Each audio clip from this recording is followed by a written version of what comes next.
Welcome back, everyone, to Delta Green, the role-playing game here in Myth Machine. We are playing a role-playing game of cosmic horror, the ultimate destruction of everything, including the PC's mind and body, probably over time. And this show is rated R for cosmic horrors beyond your wildest imaginations, because that's how Arc Dream rolls. They are not pulling any punches in this one.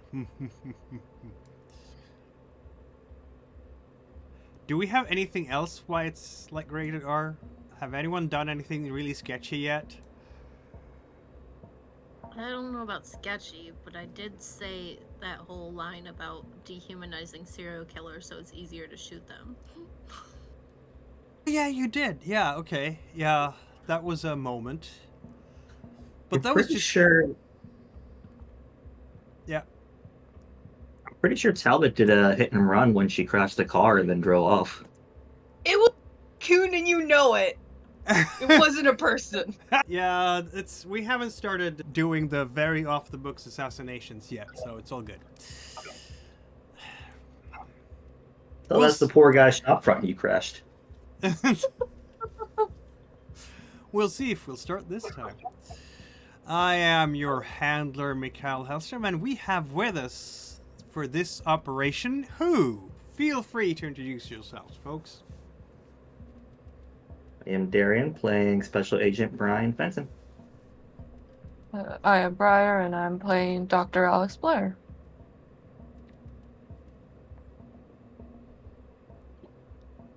I am Harper, and I am playing Phryne Talbot. I'm Carol, and I'm playing Bridget Deluca. I'm never going outside again.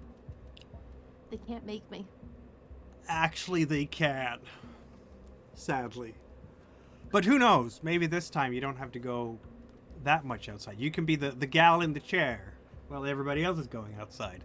And just because of that, maybe the monsters will come crawling up through the walls this time. Who knows? All the monsters will be inside while Bridget Deluca is inside.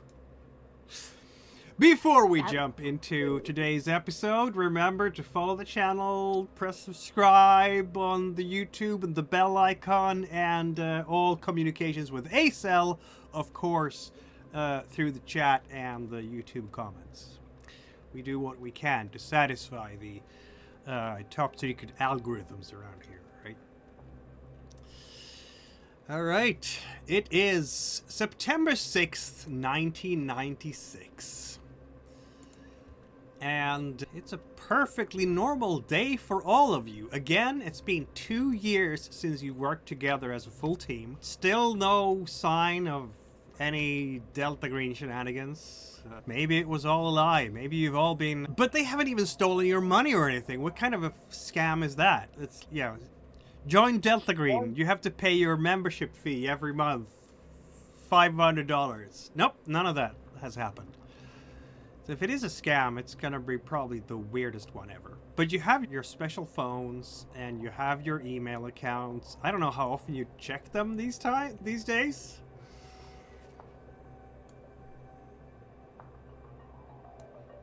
Twice a day, once in the morning and once before bed. Very good. Deluca? Fenton really wants an email. Yeah. If I don't get my daily emails, I'm going to make a fuss. They haven't sent you an email for a good long while. There was some traffic initially just to give you the protocols of how to behave and such things, but since then it's been very quiet indeed.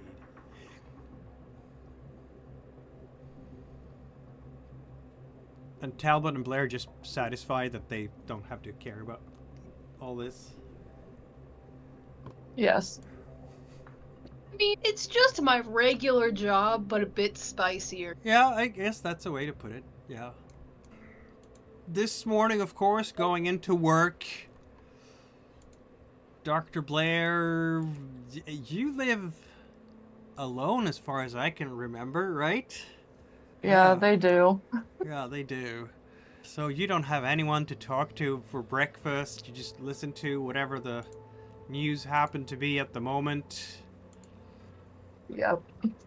which is whatever's going on in September of 1996. Let me check for high fidelity here. Okay, we have September here. Something about the Iraq disarmament crisis. They're refusing inspectors from United Nations. And there's some kind of desert strike against Iraq because of some attack in Iraqi Kurdistan. Smashing Pumpkins seem to be doing really well. They were up on the MTV Music Video Awards and got a lot of nominations. Hurricane Phryne just made landfall near Cape Fear, North Carolina, as a Category 3 storm. And that is basically the latest. So I guess the news coverage will be a lot of Hurricane Phryne at this point. Yeah, that's what is in the newspaper and the morning news, because CNN has morning news. It's 1996, everyone. Talbot, you have people in the morning, don't you? No, you don't have. Finley is not with you in any way, shape, or form. He's probably leaving a message about how he's going to marry his ex now. Yeah. She's currently working on switching around her will and testament so that everything goes to Finley's daughter instead of to him, because she does not trust him. What? Just does not. She does not trust his cheating 4-time ex to not steal her money once she's gone. That's a sad situation, really. That's a thing that can happen because... Yeah, she sees Finley's daughter as her niece because she needed to parent her when her mom was gone. So, yeah. It's just, this is mine now. You know? That makes sense. Yeah. Fenton's morning means having a breakfast with Laura, doesn't it? It does, yeah. Yeah. Are we in a good mood today with Laura, or are we in a bad mood today with Laura? Not a bad mood. Things have been a bit chilly, though, between us. Uh-huh, yeah. Yeah, it's September, which means that... Oh my goodness, we'll have to look here. She has... Let's see. This year, she has evening classes to teach at the university. She's probably sleeping in the morning. Though, no, she's not sleeping in because she has committee work in the morning. So she has to get in very early anyway. Her work days these days, now that she's tenured and everything, or at least on the tenure track, is 80-hour work weeks, and a lot of that is just a lot of committees. She uses the weekends to work on her research. Yeah, she's also up. And who's making breakfast? Probably her, because Fenton's a horrible cook. Okay, yeah. He burned the soup once. He burned the soup once. That can happen. I'm not saying that I burned the soup last time I made soup, but it can happen. Okay, so we're having an awkward morning and not talking too much to each other. Is that it? We talk. It's just I'll talk a little bit about work, and she'll talk about her work, and maybe we'll talk, any kind of archaeological dig she's been on and stuff, or maybe about the Arcanum Society. But it's not as lively and active as it used to be. She's probably just laughing about it at the Arcanum Society, because that's clearly not serious in her mind. She's a member. Yeah, I know he is a member, but I think she treated it as a strange curiosity, and as relations have gotten chillier and chillier, she's treating it more and more like, why are you getting into that quackery? Because it's like astroarchaeology. Yeah, the aliens built the pyramid. Woo. That kind of thing. Yeah. He talks maybe a bit about cases he's been working on and just things, the politics of DC, what's going on, but yeah, it's just not as lively as it used to be. It goes in one ear, out the other, and she's, yeah, sure, yeah, of course, and pours herself a cup of coffee and forgets to pour you a cup of coffee, and looks over a journal article that she needs to read for her paper. This is like the one time she has time to work on that, because, yeah, committee work. It's fun. Which means that we're all getting into the office, aren't we? Yay! I don't know if everybody is in the same office now this September, because you've been thrown out across the country in different capacities. Some of you, at least, maybe. Fenton was recently working on the whole, but that was a couple of months ago, the whole situation in Montana. That has been resolved after a while. He was in New York too. Yeah, you've been in New York as well, yeah. Maybe you're still in New York. Who knows? Might be.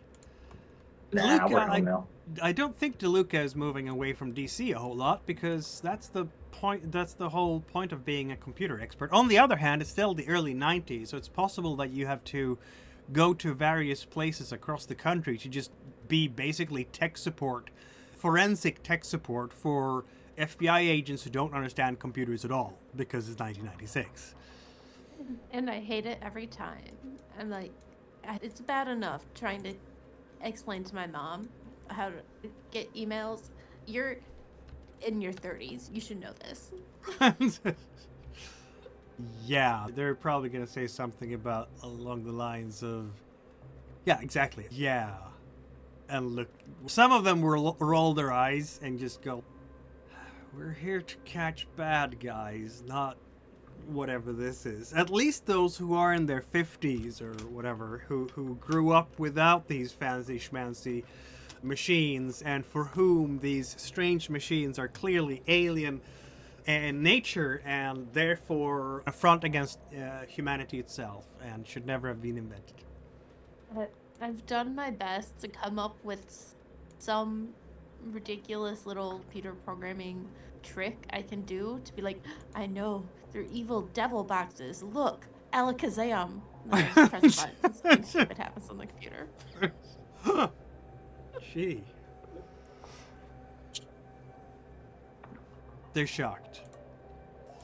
Where might Talbot be in the world now? For the sake of continuity, I'd say she's probably, with the dodgeball incident, I'd say she's probably in the same area as Fenton, working on some industrial oopsie-daisy that they're trying to figure out whether or not that is a concern or not. Makes sense. Blair alone in DC working on various medical reports? Yep. Or are we part of a medical consultancy team much like Deluca? I don't know. She probably is, actually. And yeah, she's just doctor work. But you have to come back to DC for therapy. That's what we're calling it. Yes! Therapy is what we're calling it. That's exactly it. Did we just spend the last time just discussing Talbot and whether or not Talbot should date this guy who she's obviously got a weird thing with? Maybe.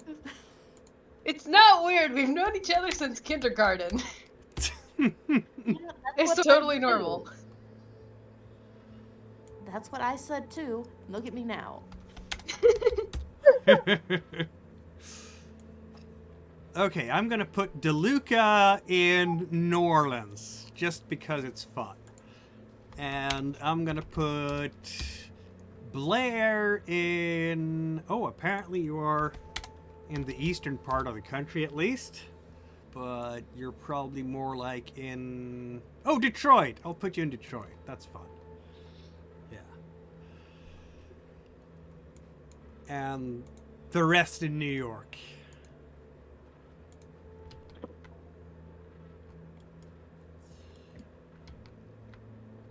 So it's gonna be that, I don't know, that Fenton and Talbot have been talking to each other very much this morning in New York. But regardless of if you have or not, there's gonna be a call on your regular work phones. You're gonna be summoned to your special agent in charge. This goes for all of you, of course. Different times in the day, perhaps, but still true. and your local special agent in charge as you're getting up there. This is probably around, 10 maybe in the morning. That makes sense. Maybe Deluca gets this at 9 in the morning because you're in a different part of the country. I guess Detroit is also, what is it?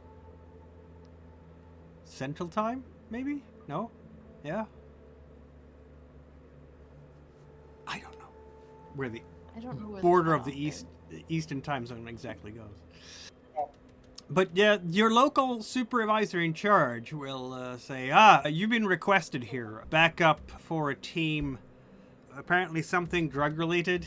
Knoxville, Tennessee. Your travel arrangements have been organized. We'll hand you tickets, of course, to the plane so you can get there. You leave in, and you're going to have to pack yourselves fairly quickly because you're supposed to arrive in Knoxville in mid-afternoon, local time.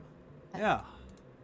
I immediately to the airport, and I just immediately start working my way into first class. That has never happened before. Like, I will never fly business class. Blair? They're not going to try.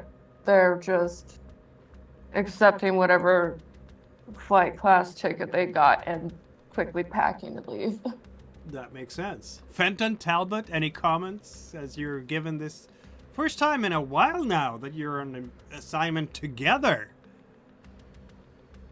What do you think this means? And just kind of let it trail off. I don't think it's drugs. I'm gonna go out on a limb. I really don't think it's drugs here. Let's more into the breach, huh? Yeah. And then hold on a second. I'm gonna stop to tie my shoe. When she's 10 feet away, I'm gonna pull a small little, like a just tiny hand-sized rubber ball out and throw it at her. That's a thing now. Throw it right back. Deluca, as always, checking on her emails, will find, in fact, an email saying, cordial invitation to a night at the opera.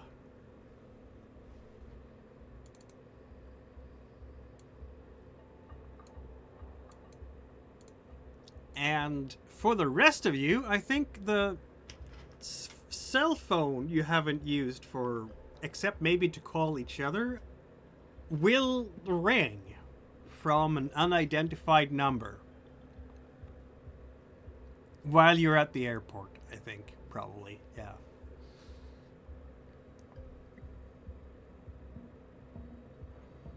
And what does the spooky voice on the other end of the line say? It's gonna be a very computerized voice. And it's gonna say, you have been cordially invited to a night at the opera. That's even creepier than what I expected this would sound like when it eventually happened. I'm like, did Deluca set this up? This seems like very Deluca. It does seem like a Deluca thing, doesn't it? Yeah. I would never. Bookings have been reserved for a trip to the Opera House in Tennessee, Knoxville, Tennessee. Yeah, DeLuca definitely is the one who set this up. Agreed. Hey, Just gonna say my theory. I think DeLuca did it. I don't even know what it is, but I know DeLuca did it. Clearly, yes, it has to be. The flight time is going to be slightly different for each of you because, of course, you're coming from different places. DeLuca is going from the hot Gulf of Mexico to Knoxville, and that's going to be like a couple of hours flight. And that's generally the case except for Detroit, where it's like 1.5 hours or something. In the afternoon, are we telling this is Friday after all, are we telling our significant others anything about, because Deluca, Sebastian is not going to see you tonight, probably, because you're leaving. Of course, you haven't seen Sebastian for a while, but might be a while longer than you expected.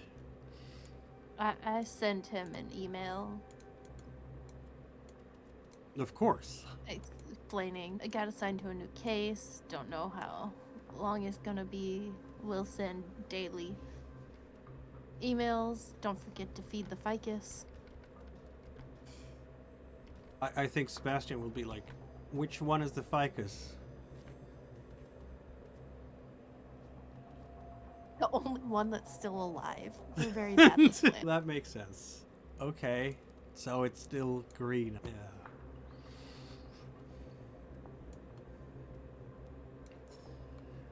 In other words, I am not sure that it's going to be any surprise at all to any of you when you will arrive to the FBI field office in Knoxville, Tennessee, and discover, to your complete not surprise at all, that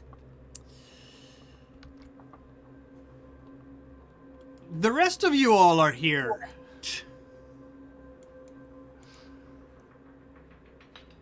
Oh, wow. If at all possible, if I could have arranged it in any way, I would like to be there first and just be sitting in the room ominously knitting when everybody else walks in. Probably not impossible. Probably not impossible. Yeah? I like the sound of that. I knew it.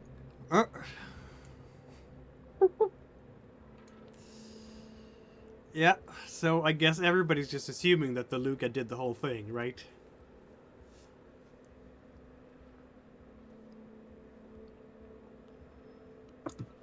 Oh yeah, definitely. I mean, She who has the else? healthiest relationship. Of course she has.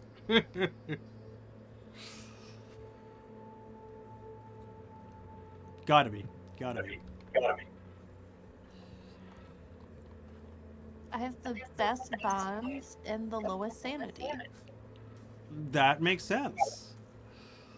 I'm now even more convinced it was her. Everybody is supplied with coffee should you want it. I don't think anybody is particularly jet lagged because it's just a couple of hours of airtime. But it is afternoon of September and certainly a different view out the window if nothing else. When I'm so glad not to be in Mississippi. Just now nowhere near that horrific place where we first met. Food's great and better. it is true, you are very far away from the Mexican Gulf at the moment. And this tall, lean fellow with fairly deep-set eyes and a bit of a scowl comes in, nods. Hello, welcome to Knoxville. I am Special Agent in Charge Derringer.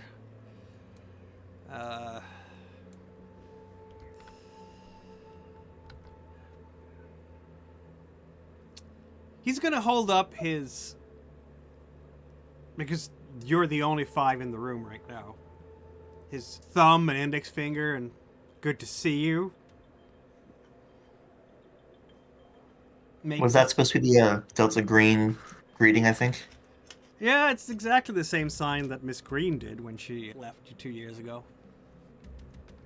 Fenton will copy it and go, "It's nice to meet you as well."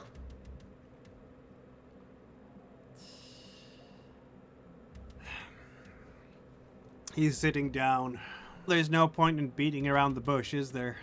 There is an old, it's a state-of-the-art for 1996, I'm sure. No, it's not a state-of-the-art. It's probably a few years old. Say 1990 year TV sitting in the room with a VH attached to it. And he has VHS tape. And he is taking it out of the folder and putting it in there, clicking it into the machine. It's gonna do its clicking and whirring as it starts up. The video you're about to see was taken in Alabama by a gas station surveillance camera during a robbery 4 days ago. It's gonna crackle to life. You can see a blurry black and white picture. It's a young man.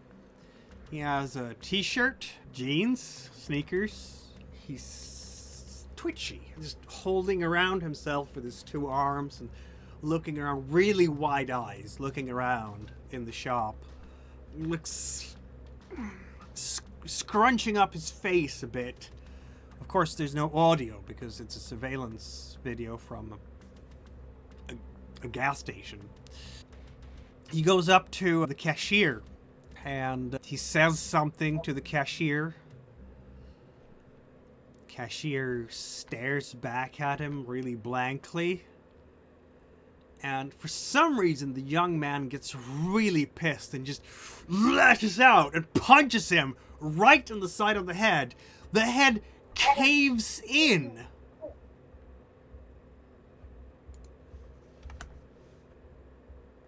And is taken right off the shoulders.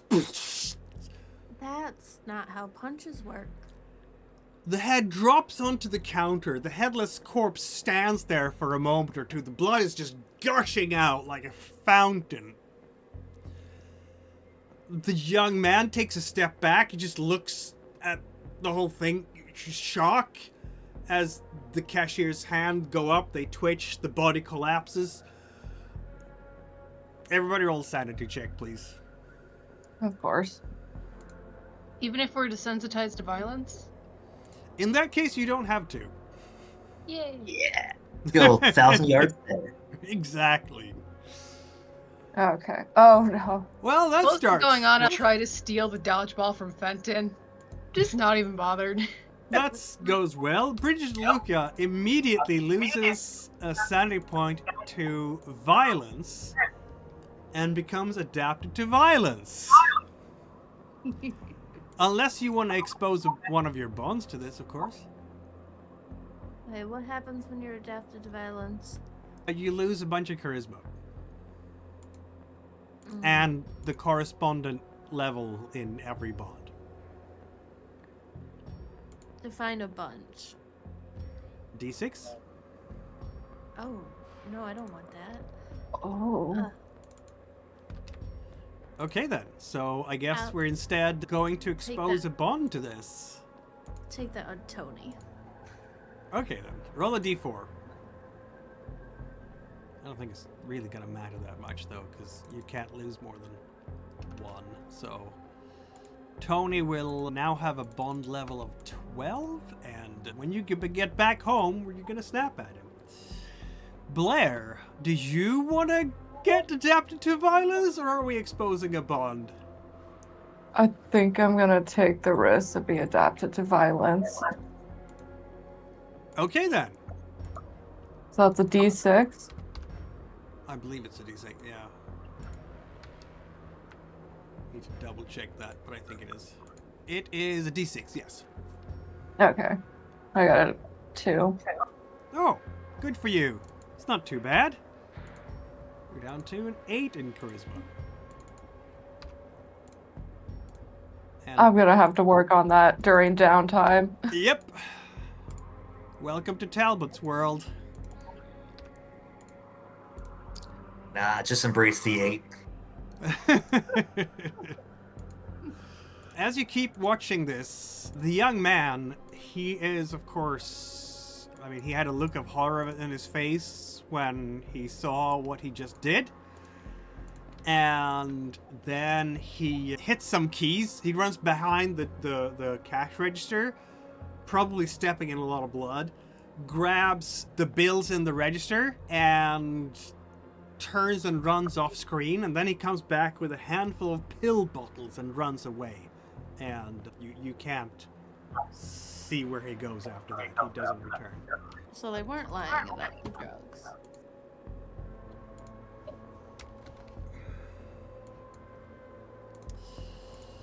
They just weren't giving the whole story. There's a reason for that, says Derringer. I don't think we can share this information widely, as it were. On that note, what's the official story of what happened and how that person's head? Oh, that part is not part of the official story.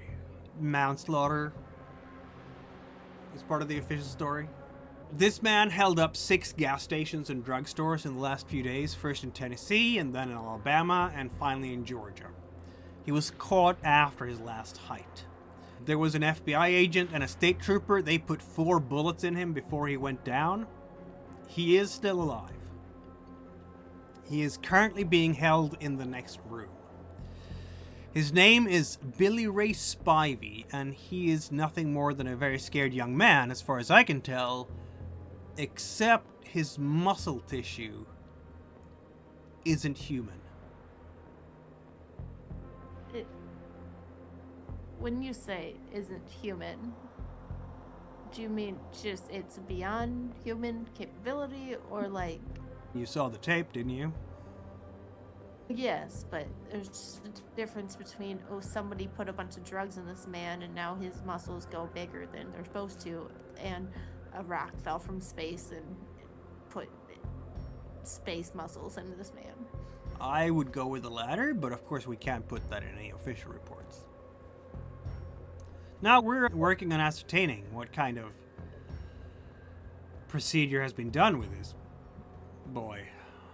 But someone has replaced his muscles or added to his muscle tissue with some kind of substance that we don't know what it is.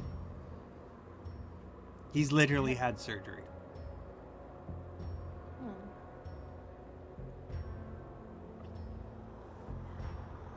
Hey, if you went to the trouble of surgically implanting new muscles in somebody, would you just be like, okay, have fun, go see what's the end goal there? That's what you were here to find out. Let me give you a breakdown. Spivey vanished 11 days ago from his parents' home in Groversville, Tennessee. He returned 9 days ago, dazed and with no knowledge of what happened. He was ill and in a great deal of pain. His parents took him to the doctor the next day. The doctor found only that Billy Ray was inexplicably in pain. He had remarkable appetite, apparently. He had no bowel movements and did not urinate. 7 days ago, he went into a fit. His father attempted to hold him down and quiet him. Spivey then punched his fist right through his father's chest. And then he fled down towards Groversville town. When he got into town, he robbed the Sinclair Gas and Go of $65 and several packages of aspirin. He took the cashier's car and he sped off down Highway 135. The cashier said that Spivey had no gun, but he demolished the counter with his bare hands. He fled to Alabama and Georgia. Those who encountered him said he was manic with no real sense of what he was doing. He robbed gas stores of money, food, and painkillers. After the cashier in the videotape died in Alabama, the FBI took an interest in the case. I got involved, and let's just say that I decided to classify the case. At a roadblock in Georgia, an FBI and a state trooper shot Spivey 4 times after he bent the trooper's riot gun in half.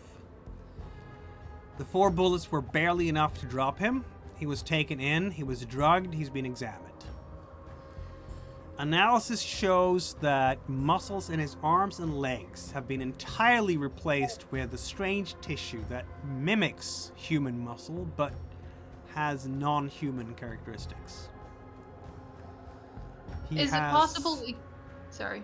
He has tremendous muscular strength, but his skeletal structure seems intact. Is it possible we can get him some sort of legal deal? He seems to be the victim of another kind of monster in this case. From what it sounds like, there may be a doctor out there running unethical experiments. If we can get him to talk, we may be able to hunt down the actual monster here. Yeah, oh yeah, no, he's not. Someone did this to him, and we need to find out who did this to him and exactly stop that. If we get Person or him to persons. talk, what are the chances he joins the team? Huh. Because the last thing we fought could have used a hole punched in his chest. Fair, but how old is he? We can't kidnap Yeah. a 17-year-old and have him Yeah. join the team. No, he's 18. We Yeah, can't. well, He's Is he technically gonna a live a normal life? legal majority, but yeah, no, with no education and no formal training, we can't really possibly get him out along as a friendly. That's the best I got for him in that case. But we're gonna, until we know the effects of these experiments, the full effects of them, we're not gonna involve him in anything. You understand, right? Mm-hmm. We know that something foreign has been put into his body. We don't know how that's going to affect his mind. He's very likely to become highly unstable. He was already unstable because he's gone through a great deal of shock. And no, I don't think this is going to be the source of superpowers for us, he says. I think how we're going to deal with this boy in the future, that's yet to be determined. But we do need to find the source of this. Is he with it? Is he talking at all? What's he been like since he was brought in? He has been highly distraught, obviously in shock, still in pain. We keep him as sedated as we possibly can without him actually sleeping. He is in the next room, and we have him in restraints as well. Don't know how much good those restraints will do, though. Is the medicine... Sorry. Is the medicine he's currently on related to aspirin? He may have a certain reaction to aspirin specifically that may be more beneficial, just based from what I've heard. Possibly, I don't know. I'm letting the doctors take care of that. Understood. Sounds like he's just desperate for painkiller of any kind. Yep, that's my assessment too. We have found evidence of extensive surgery, scars all over the arms and legs. You can't see them by the naked eye. The incisions seem to have been closed with the same non-human material that replaced the muscle tissue.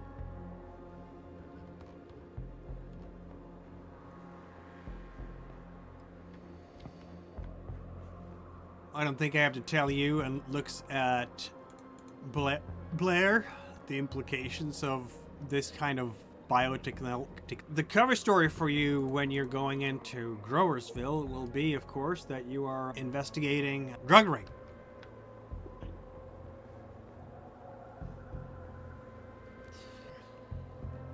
And just to verify, because a bit new to all this, am I Special Agent Fenton or Zosimus to these people?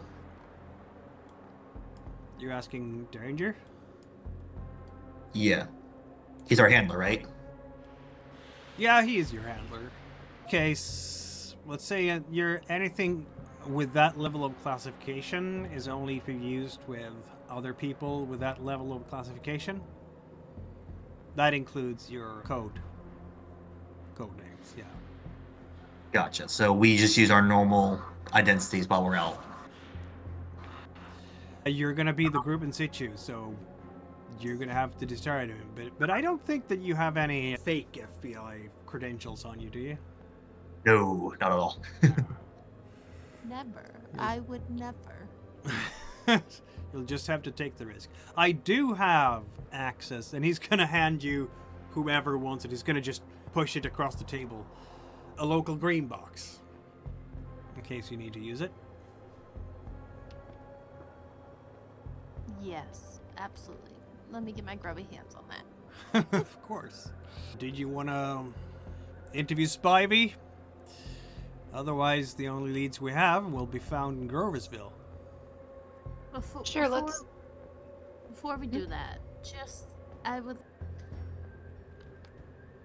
The best reassurance you can give me that whatever drugs, whatever you have, whatever restraints you're using on Spivey are adequate, and I'm not gonna get a hole punched in me. They've been adequate so far, but in this line of work, there are never any guarantees for anything.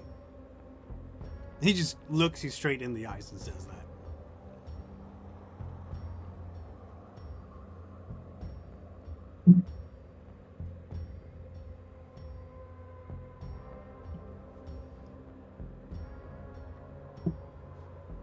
I get a hole punch in me and setting this building on fire.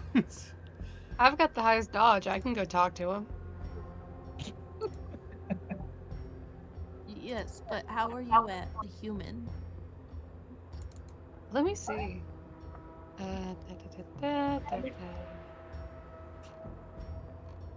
67. Nice. Never speak to humans. So much better with computers.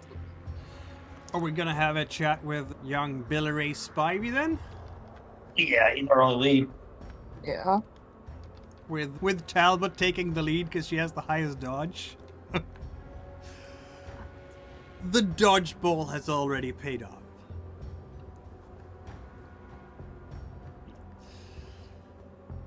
All right, it's gonna be Spivey's kept in an interrogation room, and there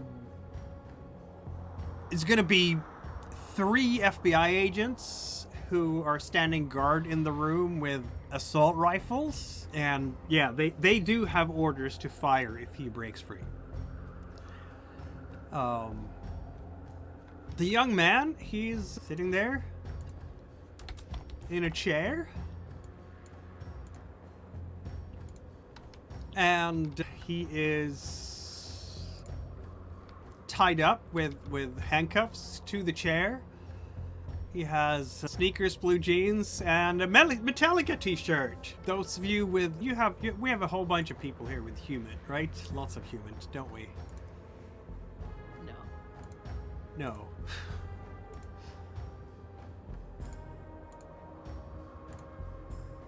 Except for Bridget Deluca, apparently, who can't tell this. But the rest of you all can.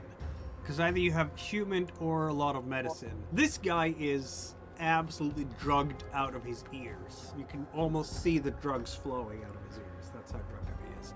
He's so glazed. His eyes, he's so dazed. He has an absolutely ridiculous number of braces and wrappings that are tying him to this chair, including probably duct tape. And yeah, he's sitting there and looking up at you as you're coming in, mostly because you are moving in front of him, and that makes him react a bit, but he's just, huh? What?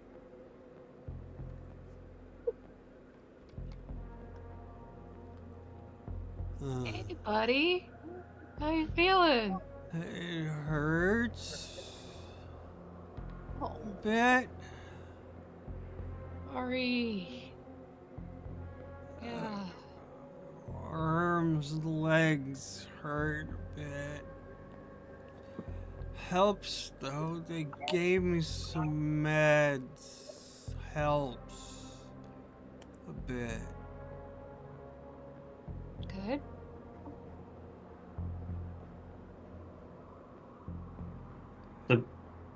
You gonna help me? Of course. Of course.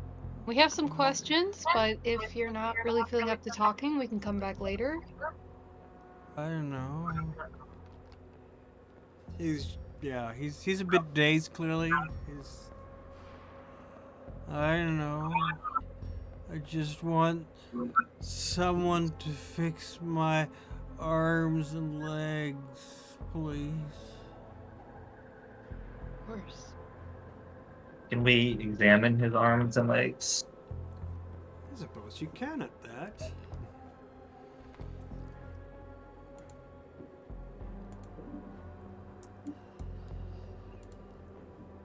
How are we gonna examine the arms and legs? Let's go with Blair. Yep. What am I rolling? That's a good question, isn't it? Your medicine and your biology is exactly the same number, so I'll just go medicine. why not? Oh. That was just what you didn't want.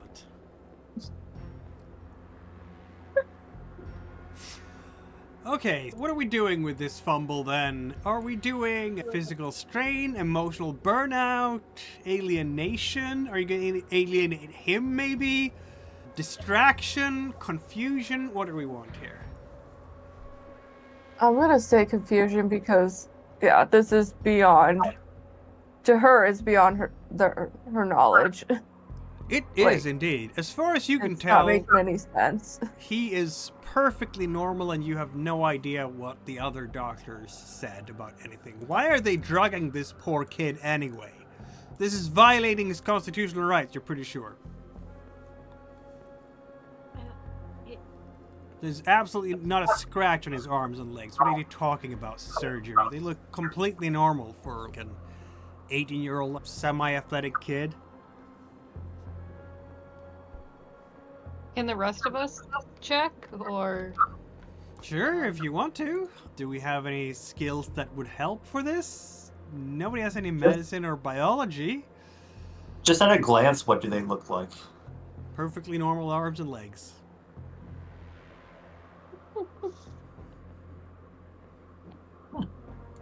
What about forensics? Does that count?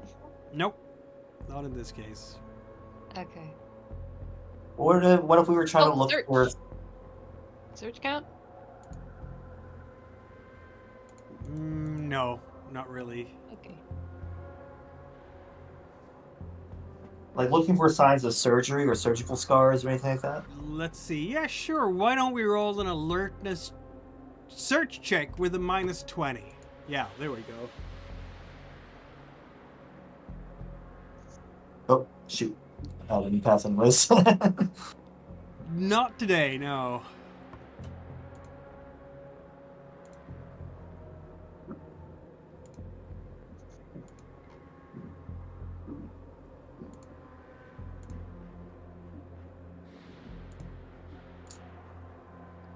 Wow. We're all rolling amazingly, aren't we?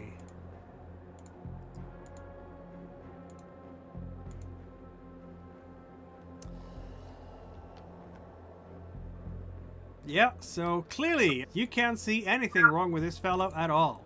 Nothing. Hey, bud. Would you mind telling us a bit about your daily routine? Anything just, that we could check in on, see if there's a lead? Our daily routine, What? What's your daily routine like? I don't know. Hang out with my friend, work at the Merle. I know. Hang out with my girlfriend. That kind of stuff. Okay. Do you remember if there was anything strange that happened recently? It hurts. It's weird. It hurts. My arms and legs hurt a lot. Do you remember when they first started hurting so much, and what happened before then? No.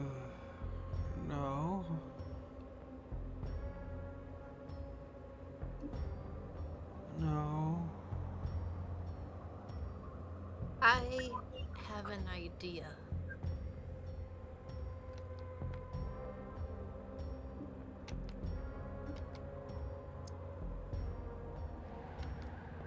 Blair, Yes. You know the therapy stuff. Have you ever tried hypnosis for like memory issues? No, I haven't. That's not something I've touched on. Do you wanna try it? What are we gonna do How if would it it come screws off? up everything? Ow. I didn't want to say how much more screwed up could he get, but he is literally the only person who has any chance of knowing what happened to him who isn't the person who did it. That out of roleplay, is that actually something my character could try? Say again? Out of roleplay, is that something my character can actually try to do? What was the suggestion there, Talbot? I was checking a note. What did you want Blair to do?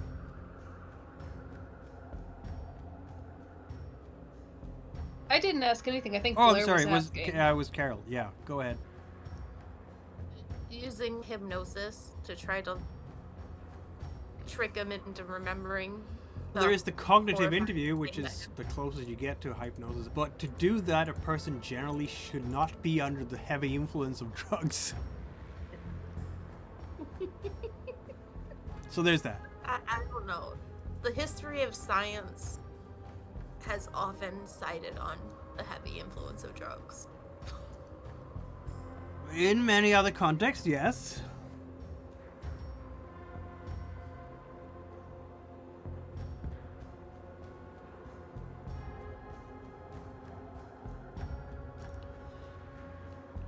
Yeah, I don't know how much more you're gonna get out of this kid, because the level of drugs he's on right now are intense. Billy, Huh? do you have a cell phone? No. Mm.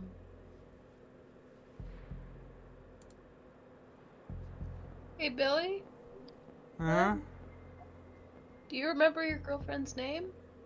Yeah. What's her name, bud?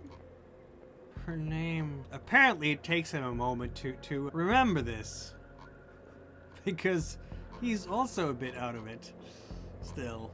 She's. Dang it, I'm looking up the name and I can't find it immediately because. Oh, there we go. Jane Allen. Jane.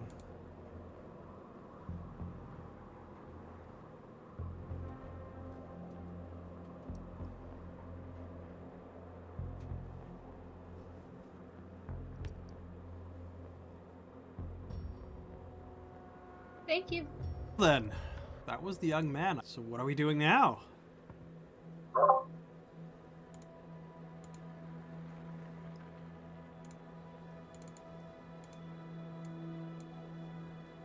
So do we have any leads at all? We should talk to Jane, see if she remembers anything. You have Knoxville. No, Groversville. That's what you have.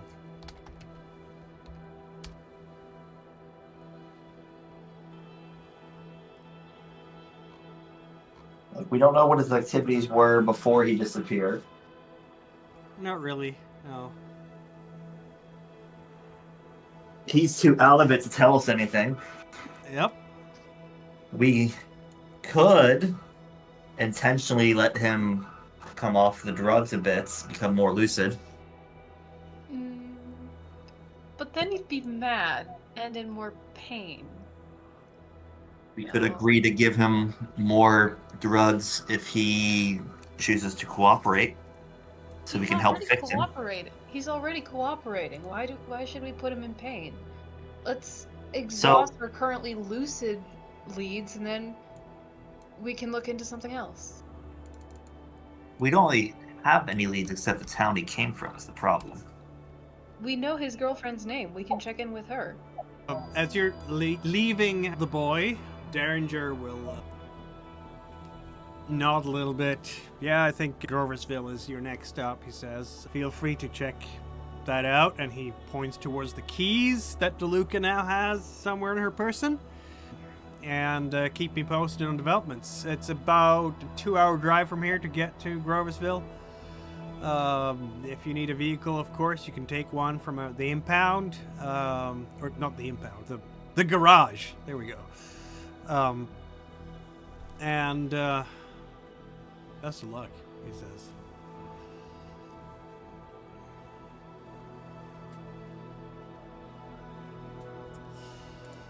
He's also gonna give you the address to the actual place where the green box is, which is a self-storage space. I want, let's see now, Fenton and Deluca to make a luck check, please. Or maybe Talbot can do it too, because you've been into this kind of thing. Wow, that's just terrible.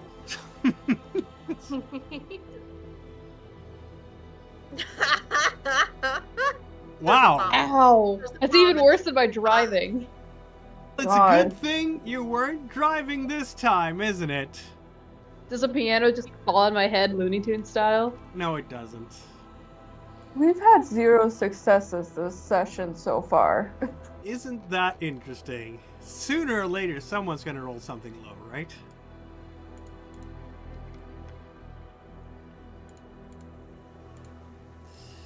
Alright, you have your loads. I guess standard issue is gonna be 1 shotgun because you're gonna be 2 hours away from Knoxville. Again, Derringer has told you that local PD is aware that you're coming because you're gonna investigate this possible drug ring. But other than that's basically it. That's the situation right now. Who's driving the car this time? Fenton, may I please have my driver's license back? You know, Talbot, I think, is your best driver. She has a 51. I feel like I gave it back to you a couple years ago. Yeah. Last time I everybody remember else you is dropped it in the desert. everybody else has a 20 for drive, so I feel like Talbot is in fact the designated driver of this team. We just have to drive normally. Don't drive all crazy, and we'll be fine. Exactly. To be fair, in this situation, we are not rushing to an emergency, so it should. Oh, you don't have to roll be for any fine. drive this time. I can guarantee that. Yay. Are we going to a green box then? For the Yes, first I have time? something to Z explain. cell? Yes.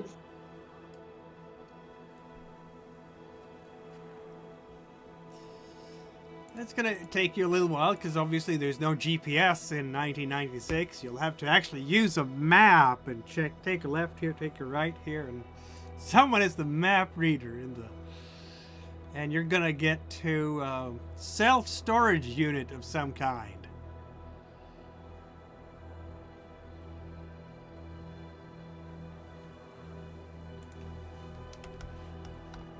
Guys, I'm so excited. I'm sure you are. The green box is, in fact, yeah, a weird storage facility, cluttered with stuff inside it. There is all sorts of things on shelves and in boxes around here. Let's see now. We have ourselves. We're gonna be here. It's gonna take you all probably 20 minutes to get there or so. Let's see now. We're gonna search through all the buckets and boxes and plastic wrap things. A pair of night vision goggles? Hell yeah. Yay. A piece of paper that is in a pharmaceutical fold, the kind of thing that you use to safely contain powders. Yes. What's it say? Nothing. We take the mystery drugs with us.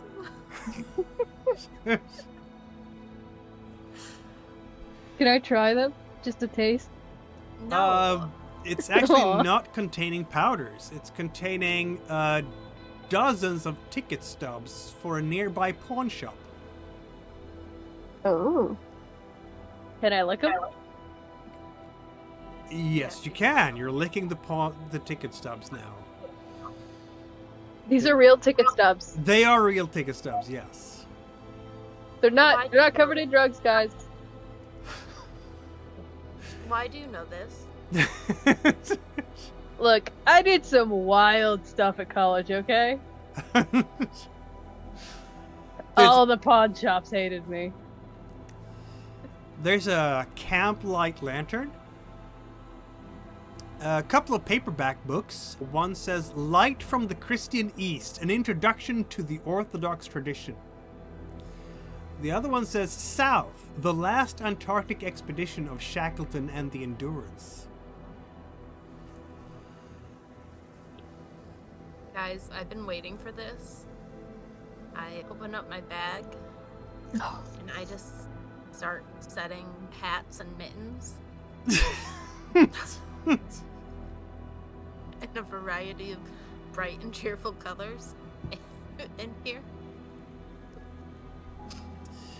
The next Knitting cell. for 2 years for this joke. The next cell will be. You will find a weapon in here. Ooh. Is it a heavy weapon? No, it's not. It is, however, a submachine gun. Yeah. It's an old submachine gun. This one dates back. It might have been manufactured, say, 30 years ago or something like that. But the model dates back to 1945. I can finally use the skill. It's a Swedish M45 submachine gun. And, fun side note, your handler used such submachine gun when he served in the Royal Swedish Air Force in his younger days. Anyway. Pardon? Yep. True story. It's still in active service, I think. Most will use an assault rifle these days, but it's a sturdy submachine gun. It's very hard to make it not function, which is why it still sees service. Is there a role to know that there's no way to subtly carry around a submachine gun? No. You can... I guess you could put it under... It's actually not a very big gun, this thing. If you fold... The stock folds in. So you could, if you have a sling, you could carry it under a trench coat without it being too visible. It's... How many rounds does it have per clip again? I think it's 30. But this time, this clip doesn't actually have 30. It only has 14. But it's... So you can get it in literally every gun store. And you're in Tennessee, where you could probably get ammo where you buy booze, because it's Tennessee. The wooden handle on this particular submachine gun is carved with some kind of weird script that I doubt that any of you have ever seen. Can we roll a cult for it? I would think some kind of linguistics might be appropriate. Hey, Fenton. Yeah, Come over that's here. me. It's not Latin Over and this. it's not Sumerian. Can I just try like a basic intelligence or as an academics thing just to see if I can recognize, not necessarily read it, but maybe recognize what it is? Yes, you can. What I roll. Intelligence check, please. Because you have all the languages. Look at that. Yeah, this is some kind of East Asian language. You'd peg it as Thai or Vietnamese or something like that. What's East Asian? Maybe Thai or Southeast Vietnamese? Asian? Not entirely sure. Let's see now. Probably Vietnamese, because the Vietnamese script is actually Latin, but it's like weird. Like the letter combinations are all strange because it's Vietnamese, right? It doesn't make any sense to you. The more I'm looking at it, I'm thinking more Vietnamese, but it doesn't make much sense to me, unfortunately. At least it's somewhere to start. Yeah. Listen, my grandmother didn't speak it. I don't know it. So it's gonna be something like Luan La Kong Ti. Say pull up Google Translate, but that's before that's a thing. You wish you could, don't you? Is there anything in this green box that stands out as maybe occultish or spooky? There just might be. Let's see now. There's more stuff. We've only started here. A Swedish submachine gun, a cardboard box with 2 glass bottles. One is filled with crystals, which is marked hydrocyanic salt, and the other is something, a colorless liquid. It's marked H2SO4.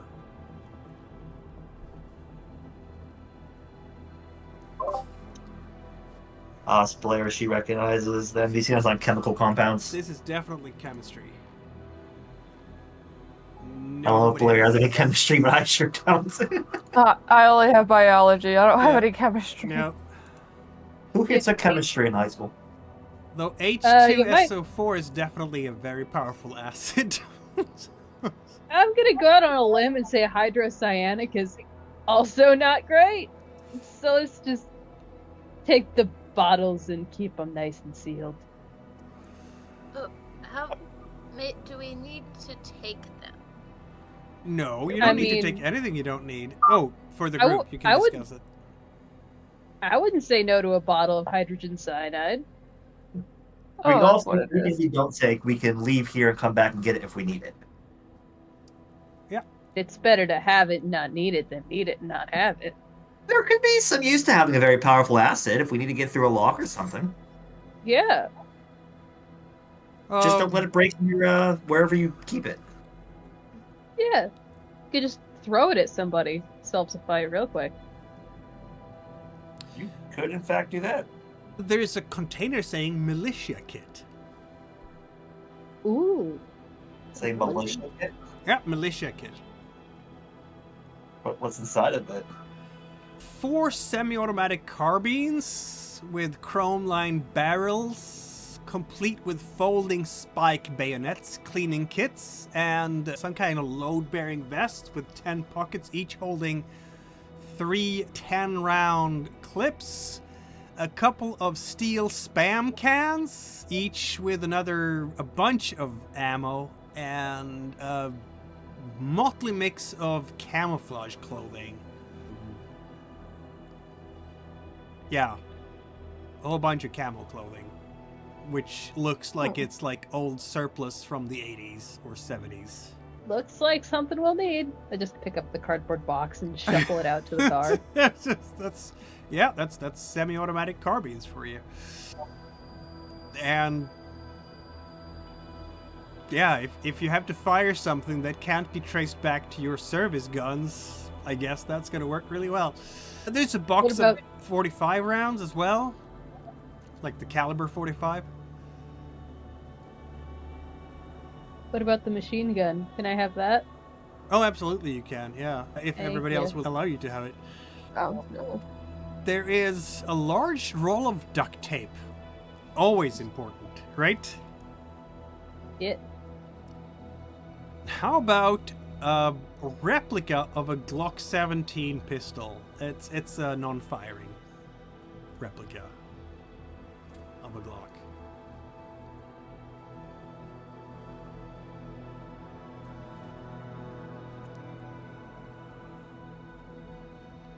Then there's a huge cloth bag labeled USPS MRC Atlanta, Georgia, as in U.S. Postal Service. What secrets does the U.S. Postal Service have? Who knows? Are we opening it? Yes.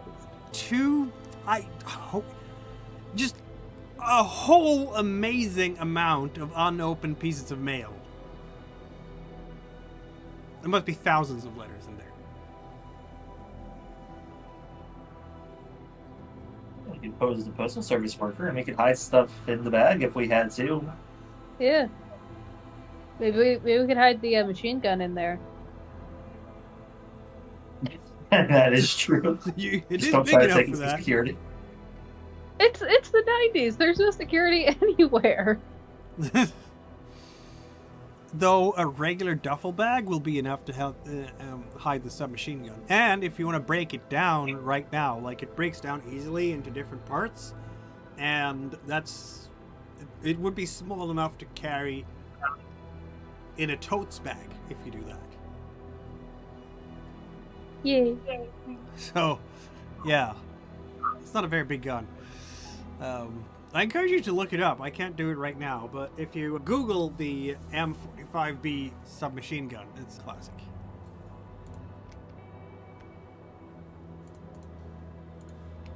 It's quaint, is what I'm saying. Very quaint. Yeah. Anyway, let's see what else we might have here. Cheap fire detector?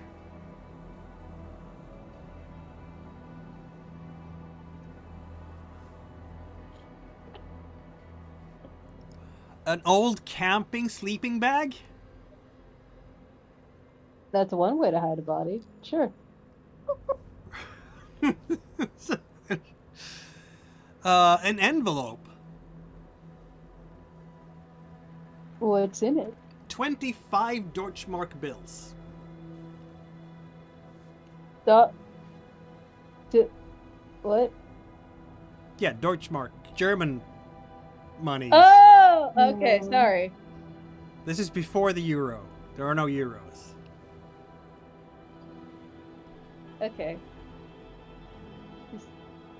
I'll leave that there in case someone ever needs to go to Germany. A couple of shovels? Yeah, sure, why not? We're already looking hella suspicious. Might as well commit to it. Glass goldfish bowl, which is filled with, I guess this is something for Blair, replacement heart valves? Oh. Okay then. Are they used though? Hard to tell. It's a black leather-bound book. It doesn't have a title.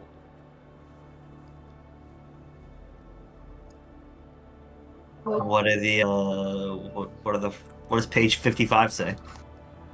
It's a whole bunch of words. Every single word is a new language. Just kind of. It's 1,000 thin pages with 500 entries per page in tiny type. And it says volume 1 in gold leaf, the first page. And is there anything in English or anything that I understand? You're gonna have to leaf through it for a while, probably, to find English. You find all sorts of languages in there. Oh boy. But it might take a while to find a language you recognize, because again, it's 1,000 thin pages. At least. Interesting. There's a small, worn leather bag. It has dark red stains, and it's tied shut with leather strings. Quite full. What's inside? What's that? What's inside? As you're touching it, it feels like small, smooth pebbles.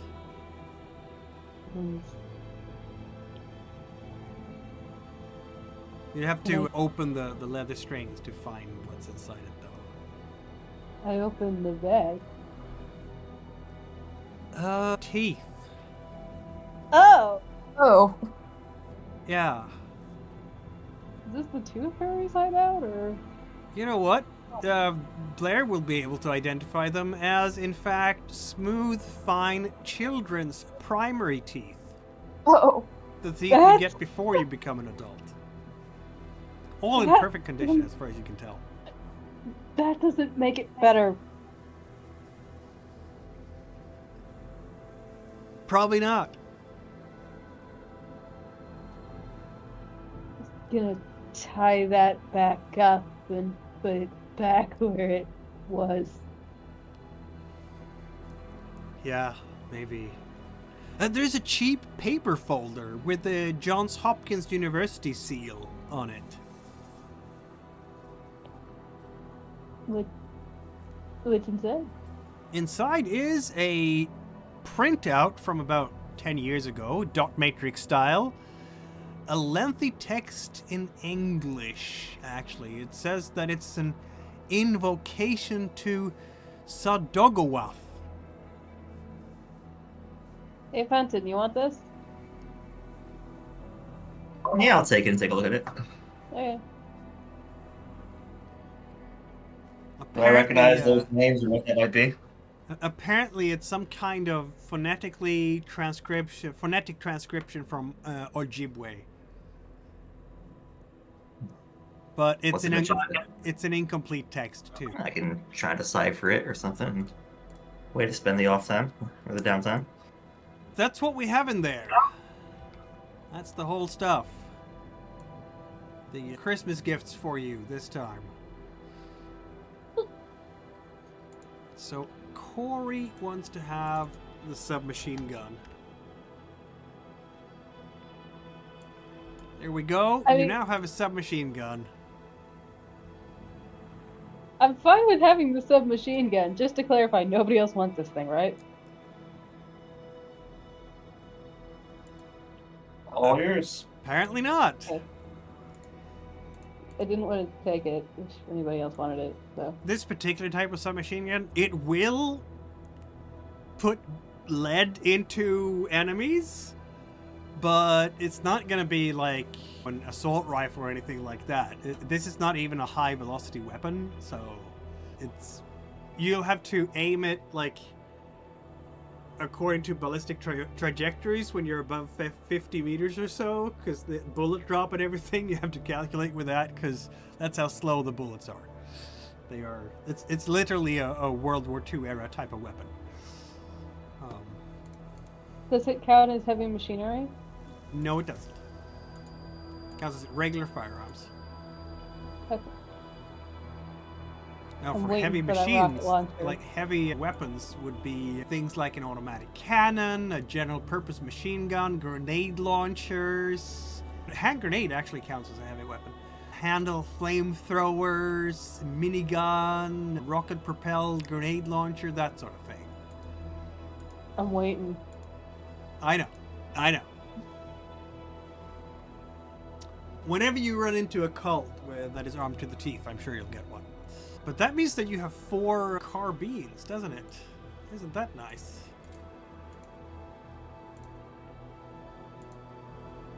There's like a light rifle. I don't know who wants to, or if we just put them into the trunk for now.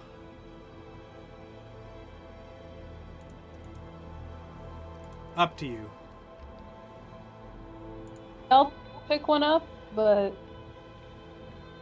yeah.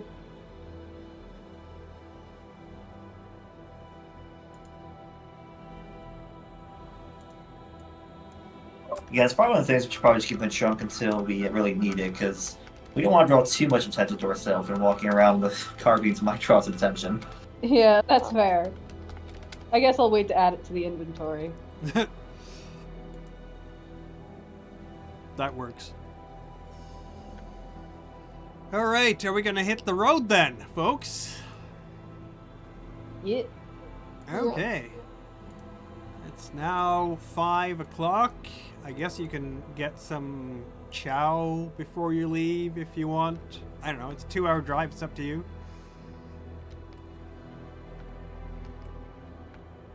Why not? Might as well.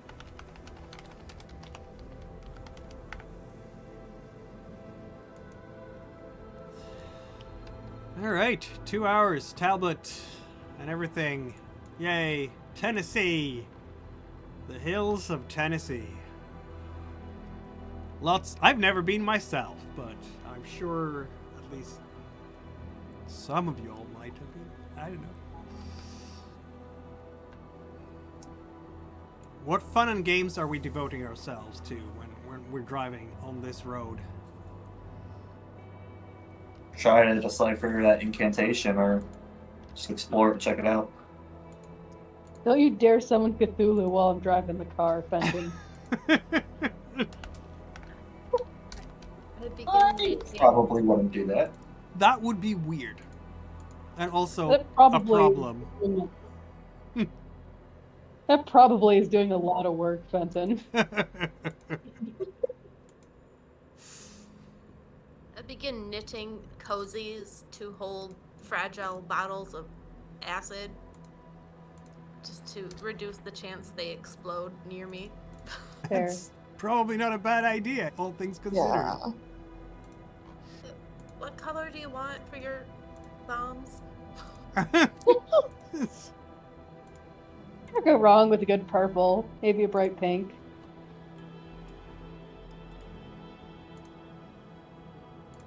I think after a while, Phryne just looks back and goes, "Say, how's the wedding planning going for the two of you that are actually engaged?" That's just mean. I don't know what to talk about anymore, okay? It's been hours. That's also fair. You're sitting there and Fenton is reading. So Talbot is driving. Fenton is in, the back seat? Who's taking shotgun at this, anyway? Blair, obviously. Okay. Okay. So it's Deluca and Fenton in the back seat who are examining the weird writings in the Doc Matrix printout that is incomplete.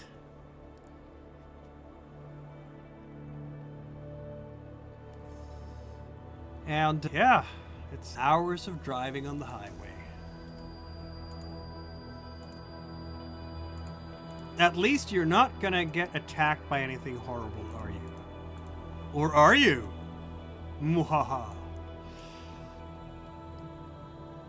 Are we listening to anything? There's the local radio. There is... Anybody bring any tapes or CDs? I think after that awkward, "So how's school?" conversation, Phryne just turns on the radio to a random station. Random station. Yeah. Very well. Can't deal with the silence anymore. Deluca will be like, she was very confused. Are one of us engaged? I thought you were. How are you guys not? What did I miss? No, we're not there yet. What about you? With that childhood friend of yours? He's engaged. Their wedding planning is going really quickly. I was just wondering, like, how fast is that actually supposed to go? Probably not that fast. And haven't you said 7 times that this woman's probably gonna disappear before they actually get married? Yeah. He's only managed to marry her once, and then she ran off with another guy to Vegas. I kind of doubt this one's gonna work. You know you're allowed to object at weddings, right? Yeah, but that's kind of like an asshole move, and I don't want to do that. And that's like if you're like in love with the groom or something. I'm not. Yeah, of course you're not. What about the kid? Do you really want that kid to have... To be fair, I only know this woman by what you've said, but this doesn't sound like the kind of woman who should be, like, raising a kid. That's the thing. She's not raising the kid. It's Finley and I. Definitely the month or so she comes around to pretend that she's the mom. We were... So you know what would stop Finley from trying to marry his crazy ex? A restraining order? Marry him yourself.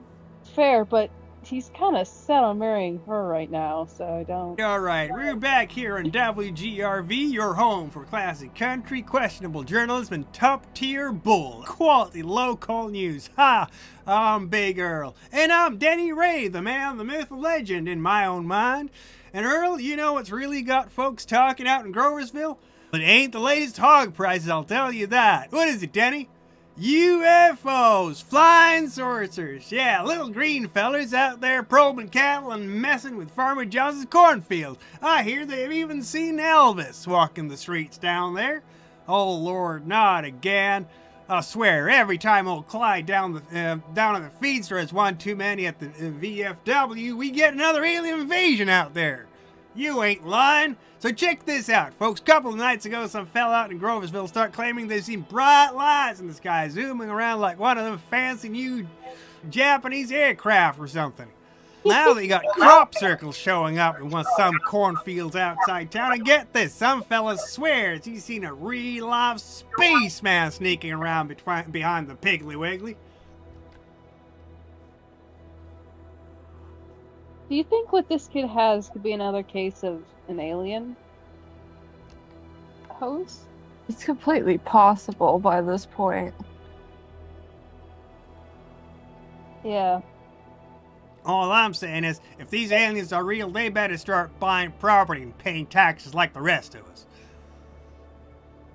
Oh, do you mean if they're aliens or illegal aliens? Did these guys come in through a proper port of entry? Yeah, I don't think this might be a good source for what it has.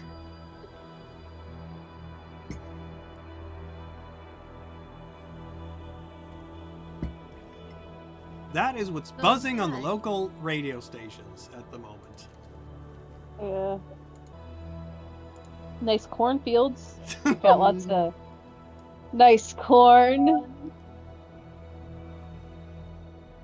Yeah, I don't know how much we can talk about cornfields specifically around here, really. A lot of it. Not that tasty, probably. It's there. Welcome to Groversville, friends. It's a metropolis out here, isn't it? Yeah. Population, maybe 1,000, possibly slightly more. Do you think we should talk to his parents? It might be a bit difficult talking to his mom right now, but... The father's dead, right? Yeah. Billy Ray's dad is dead, yes. Yeah, I don't think he's gonna survive a hole through his chest. I'm just trying to remember if that was the one who he punched through the first time. Yeah, it was. There's 2 rows of steep hills that converge at the Groversville end to form a sort of sideways V. And there's a whole bunch of farmlands around here that are technically part of this same community. The town itself is in fact the county seat. And yeah, this is it. You can see a whole bunch of buildings here as we're driving into the town hall here. And look at how heavily trafficked this place is. It's truly a very well populated place is what I'm saying.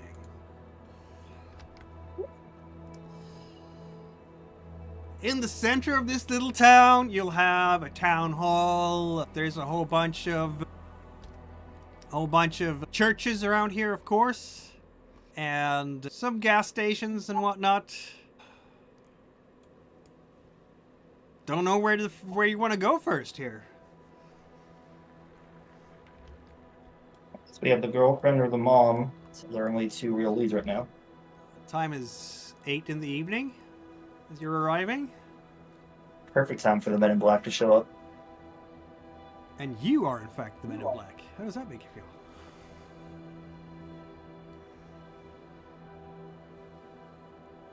I guess we should start with the girlfriend?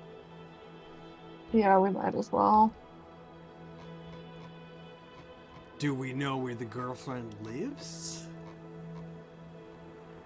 We didn't ask that. We could go over to town hall and ask.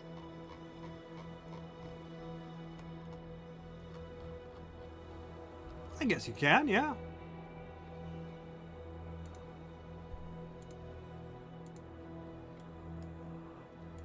Alright, we're driving up to the town hall. The town hall is a 2-story building, very small, obviously. Not surprising.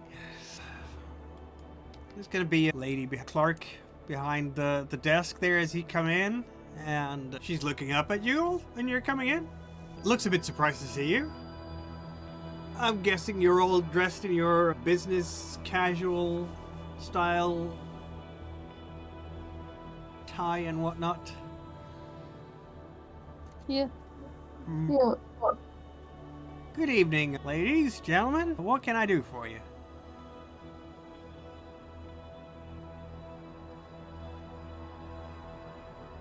We're looking for the address of a resident who might know some information about a case we're currently investigating. Of course. Who might that be? Jane, whatever her last name is. Oh, the Allens. Oh, for sure. I'll be happy to direct you. Let's see now. She's gonna look up in her files. She has a computer, no less.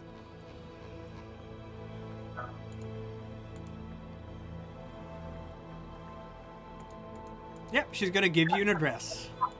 It's just out of town. It won't take you very far to get there. Thank you. You're very welcome. Welcome to Groversville. Appreciate it. Thank you. Have a good day. You too now. If you need a place to stay, I'd recommend Merle's Shuteye. It's really the only place in town.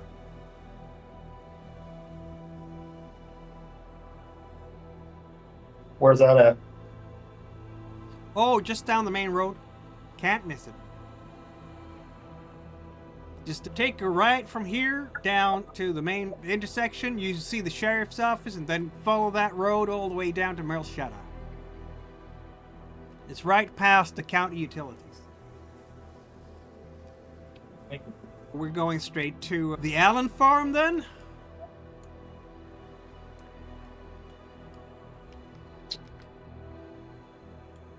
Yep. Yeah. Down here.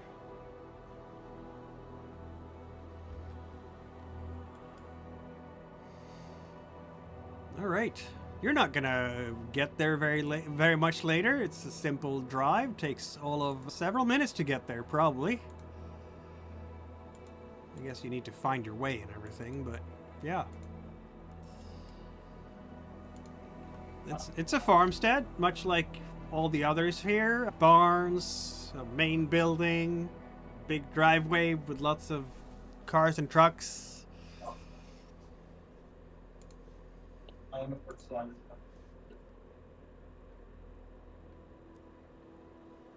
I go up and knock on the door? Absolutely you can. It's gonna take a little while, but eventually someone will be at the door. Hello. I was hoping to speak with the Jane. Is she here? I'm afraid not. No, I'm Mrs. Allen, and she's gonna hold out her hand and... I shake it. Good evening. Who may I say is calling?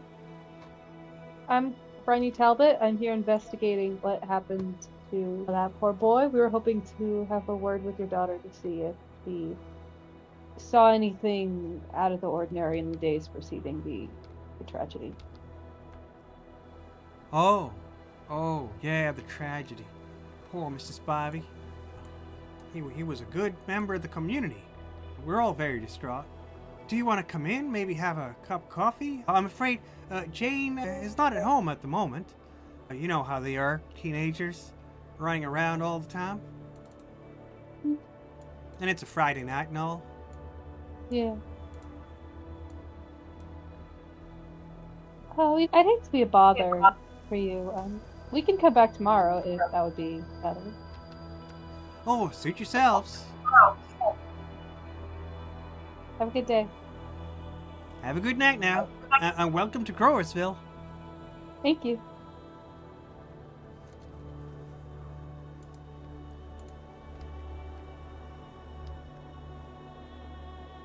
All right. That was a long conversation. Yeah. I guess we talked to his mom now. Yeah, I suppose so. Boy. Yeah, that's going to be a super long drive of all of several minutes or so. Yeah. We're talking a couple of miles away at most. Yeah.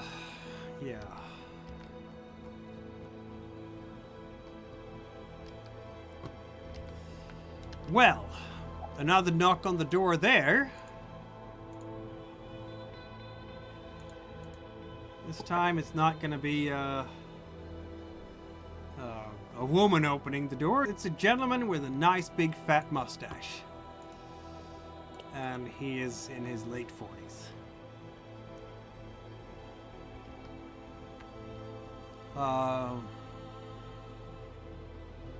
Good evening. What can I do for you?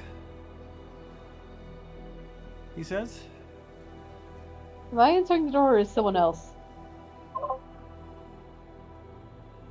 Good evening. We're with the FBI. Oh. Joe Chris is my name.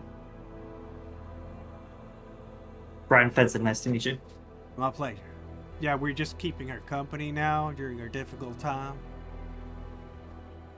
And see, do you mind if we come in and have a word? Not at all. Just be aware, the funeral was just yesterday. Understood. She will, in fact, be coming down now that you're summoning her. You're all going to be invited to the living room, and Joe and Amy, Krista, who are staying here, they're going to invite you to anything you like, coffee. Would you like? Okay. Angel Spivey is the mother's name. And she'll be coming down, and you can tell from her eyes that they are very red indeed. Someone has been crying a lot recently. Special agents, I understand you wanted to have a word. She's walking slowly, just sitting down carefully. I don't think it's going to be very hard for you to notice this woman's state of shock at the moment. Even though she's trying to keep a stiff upper lip.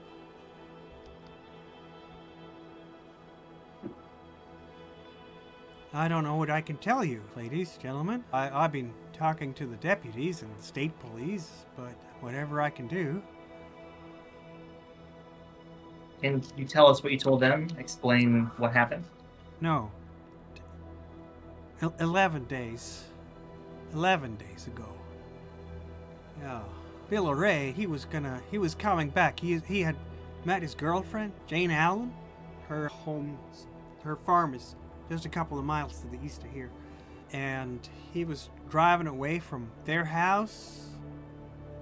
And they said he left at about 9 p.m. that night. But he was gone for 2 days. And it wasn't until 2 days after that he actually arrived. At about that time, I think, 9, maybe slightly earlier. And when he came in, he was completely unaware that anything had happened. We were asking him, "Where have you been, son? You've been away for 2 days. We've been worried, sick." And he was completely unaware.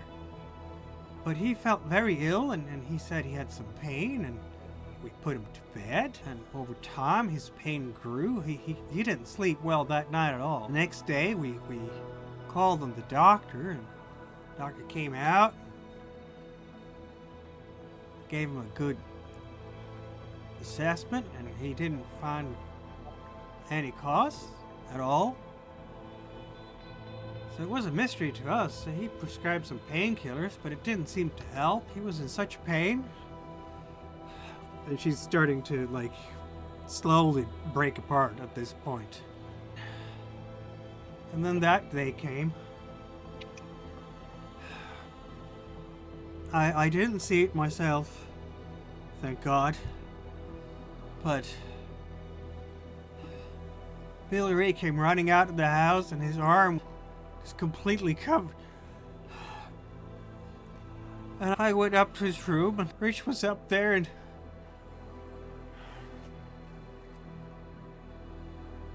that's the last thing I saw of Billy Ray.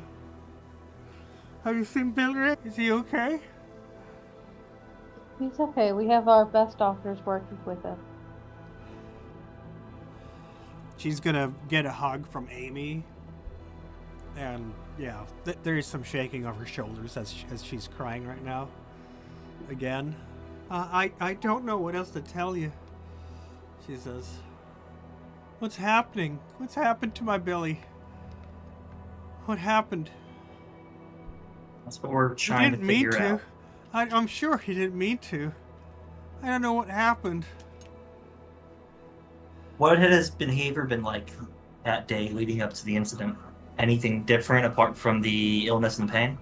No, just the illness, just the pain, yeah. He disappeared. He didn't know he disappeared. He said he didn't have any memory of that. He thought it was the same day. And which doctor checked him out? Oh, we only have the one doctor here in town. Did you... Have you noticed anything else unusual happening lately? Not really, no. You're gonna hear the Joe Chris is sitting there. He's the only thing we have got bothering us right now in town. He says all these UFO nuts not leaving us in peace. That's really annoying. You know, maybe you can get them to scram out of here. I don't know. You Sheriff heard something should on do the something radio about about that. what are you referring to? Yeah, just a bunch of idiot out-of-towners who claim they've seen Elvis or something. They're just causing a fuss and disturbing. This is a nice, quiet town normally. Now, me and Amy, we're not. You know, we're in the next town over. But it's still disruptive when outsiders come from the big cities and start making a fuss about Elvis and little green fellers and whatnot. We have enough of this tragedy without them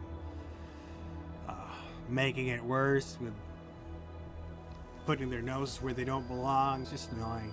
Hopefully when we find the cause of all this, they'll go away.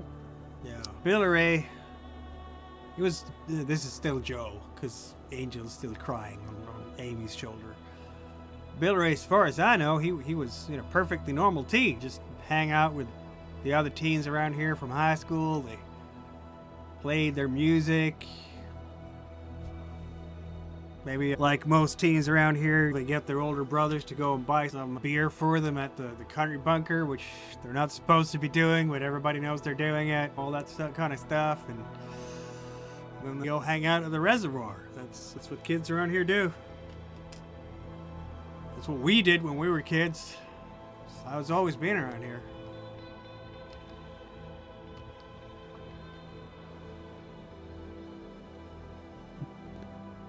Of course, in my day, we used to listen to some real good music. Not like now. I don't know what kind of weird. Everything's made with a computer now, apparently. We had the Stones, and the Beatles, and Jimi Hendrix, and all that kind of stuff. Of course, good old country, but I don't know. Kids today, they have all sorts of weird stuff.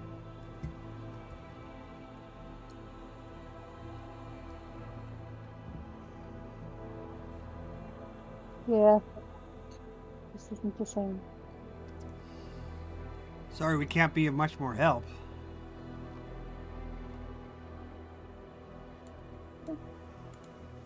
Okay. Whoever's doing this stuff, whatever it is, I hope you catch him. So do I.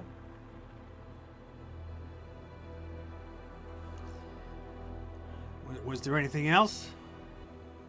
I guess just to say that we met with your son today. He's doing well. So, Angel will nod at that. Thank you.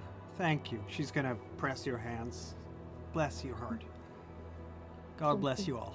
I suppose we should head out, wait to food further.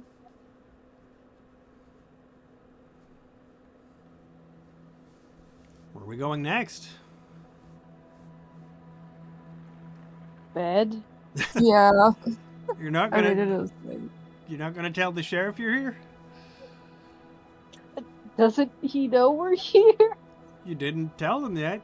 He's been notified that you're coming, but you're the ones that are expected to go there and say hi. We I could guess probably we meet. What time is it right now? 8:45. We could probably just meet with him in the morning. Will he still even be on duty at this point in time? Probably not, but some deputy might be. So we'll just meet with him in It's the just morning. from the FBI. It's just good courtesy to report into the locals and say, "Hi, we're here. Bye." Mhm. But yeah, you could do it in the morning too, probably. All right, so I guess we're going to Merle's Shuteye, this enormous establishment that will cater to your every need. Not at all, really. It caters to your bed needs, not more than that. How about that? This is your third op involving the preternatural. Your first op is full-on Delta Green agents, but the third op with something preternatural. The first time you were in small town Mississippi. Then you were out on an Indian reservation, a First Nations, it's called a Native American reservation in American. It's actually called an Indian reservation officially still, but in Arizona. And now you are in small town Tennessee. Does all the weird things happen in just small towns? Or not? Who knows? Apparently. Merle's Shuteye is a smallish 12-room motel owned by someone called Merle, apparently. So, it's a 12-room motel. It's one of these with a boardwalk. Like you have to go to the front desk, get your rooms, and then put yourself into one of those along the boardwalk. And yeah, that's gonna put you up there. As you're coming in, it's now about 9 probably in the evening. I'm assuming you had your supper on the way, probably. Let's zoom in a bit now. We're in Groversville town proper here. Here we go. Yeah. Merle's Shuteye, right across from the Wall Drug, and there's gonna be a little bit. I don't know if you can hear. Yeah, probably you can see the Merle's Country Bunker and the R&R Diner down the street. Basically, it's what a couple of 100 yards, something like that. Not very far away. And the clerk behind the counter here is going to be another teen who is watching TV. Whatever is on TV in the evening of 1996. And bouncing to their feet as you're coming in. And looks very surprised. First of all, looks surprised that someone is coming in. And then looks surprised that you have suits, and then goes, "Alright, what can I do for you? Are you here with Phenomenon X or something?"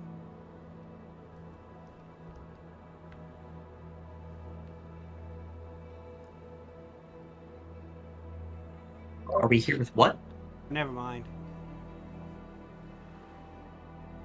No, we're from out of town doing some work. Right.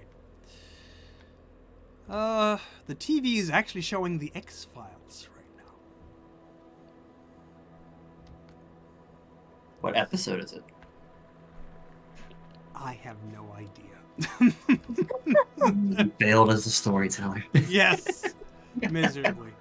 What can I do for you? You needed rooms?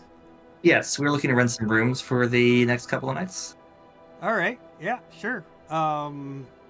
It's gonna bring out the ledger and start writing names. I'm gonna need a credit card. Obviously, you're here on duty, so you can use the company credit card. Yay!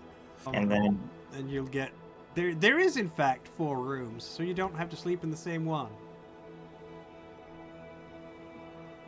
Yeah. It's gonna take you all of several minutes to set that up. Here you go, 4 rooms. Welcome to Groversville. have you noticed anything strange happening around town lately? Huh, let me tell you. Gee, first of all, you have all these fucking UFO nuts who are around here and disturbing everybody. Wish they could just get out of here. But on the other hand, it makes things happen, and I guess it's fun to prank them.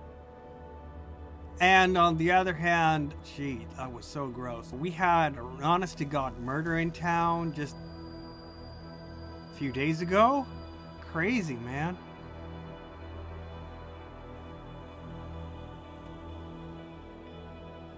What's No, with all this UFO stuff I keep hearing about? I don't know. Just ask the UFO nuts. Where are they at? We have one guy staying here. He's UFO guy. No, actually, we have several guys staying here. We have this whole TV crew who are gonna shoot some UFOs or whatever. I think they left now. They're probably driving around the fields right now looking for flying cows or crop circles or whatever the hell they are, and then yeah. And when did all this nonsense with the UFOs start? Oh, let's see now. It started about, what was it?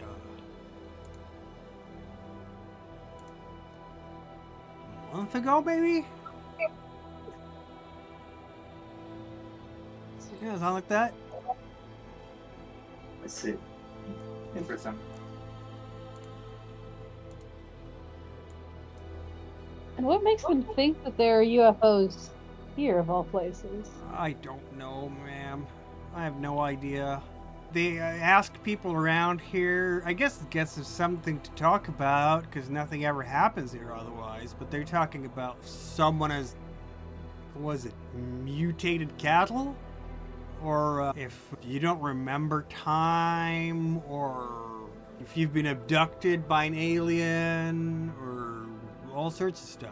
They're even talking about it on freaking TV now. Apparently someone saw Elvis somewhere. I ain't seen no Elvis. Yeah. There must be some dude in an Elvis costume walking around, because you're like third person we've heard talk about that. It's a drag really, but Yeah, it like makes a Scooby-Doo thing. I'm of two minds about it, to be honest. Like I nothing ever happens here elsewhere, so it's fun to have some guys running around with cameras all over the place, but it's also, are they fucking stupid or what? Yeah. Yeah, and then you become known as like the UFO town, and that's just not great. Exactly. If we go away from here to anywhere else in the county or whatever, like outside the county, and everybody's just gonna laugh at us, and that sucks. Yeah. Enjoy your stay. Thanks. Everything's gonna Hope be they don't- fine, though, I'm sure. Yeah, hope those UFO nuts don't give you any more trouble. Yeah, no, it's not a big deal, but it's also a bit annoying. Yeah.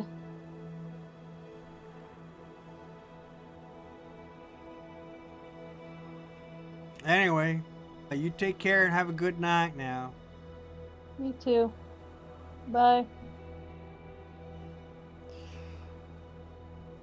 All right. Does that mean that everybody's gonna have a good night's sleep? Yeah. Yep. And nobody was even exhausted. Alright, roll up. Which one was being kidnapped by aliens tonight? Or which one's getting the odd dream? With Coyote. What if we implant all of us with trackers, right? And then we let one of us get abducted. There ain't no such thing as GPS trackers yet, I'm afraid. Just attach one of us to like a really long dog leash and just let him go. It's just one dog leash attached to another dog leash attached to another dog leash Attached to a toddler harness. attached to a toddler. Oh my That's god. in a baby carrier attached to the agent. Oh dear. That's the alarm. If the toddler starts crying, we know something's wrong. You can hear the toddler if they got abducted, Fenton. You don't know how alien abductions work. You've never been abducted. I've seen the movies. I know how they work. Tom Cruise comes out of nowhere, dresses as a vampire, and lifts you up into the sky. That's how it works. 6 o'clock in the morning of September 7th, 1996. It is now a Saturday. And you are in Groversville, Tennessee, this metropolis, this county seat. And you've slept a good night's sleep in Merle's Shuteye,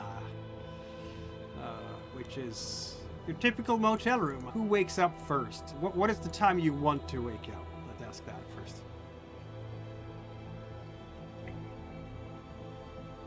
8 seems like a reasonable hour. 8? Gee, you're asleep. Nobody else is up at 8. Nothing is open at 8. Office hours are 9 to 5. Yeah. Okay then. We're sleeping into 8. Are we sleeping into 8, everyone? Sleeping into 8. I'll get up earlier, probably around 7 o'clock or so. Start getting ready, shave, all that jazz. Yep. Yeah, the music on the radio is now definitely country. And I'm pretty sure that you probably have seen some alternative flags around here as you drove in, because it's Tennessee in the mid-90s in the rural areas. Bombastic side eye.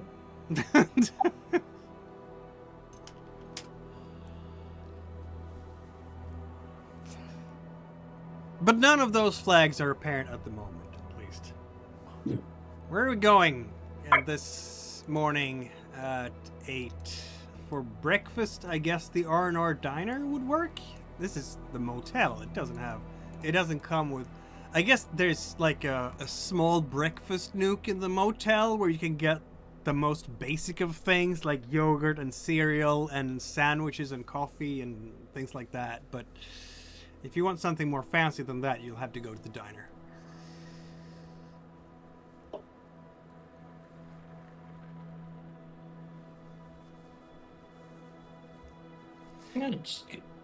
Outside, in fact, you can see a van as you're leaving the Shuteye. And it has an enormous logo on it saying Phenomen X. Oh, great. Yeah, and it says, "We believe you."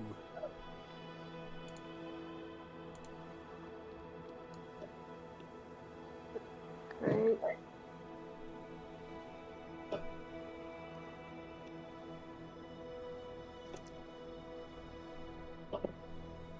So these are the UFO people, huh?